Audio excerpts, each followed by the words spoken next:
कराड शहरातील स्वर्गीय वेणुताई चव्हाण उपजिल्हा रुग्णालय ते आंबेडकर चौक मार्गावर एका दुचाकीचा आणि चारचाकीचा भीषण अपघात झाल्याचा सीसीटीव्ही समोर आला आहे।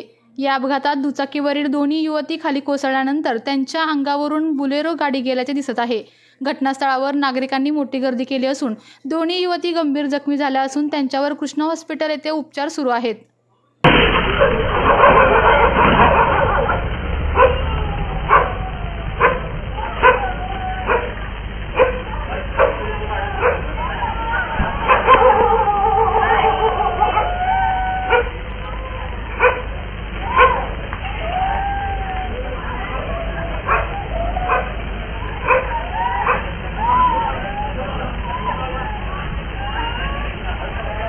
आपल्या तालुक्यातील जिल्ह्यातील बातम्या सर्वप्रथम पाहण्यासाठी आजच सातारा न्यूजला YouTube चॅनलवर सबस्क्राइब करा, लाईक करा, शेअर करा आणि बेल आयकॉन प्रेस करायला विसरू नका।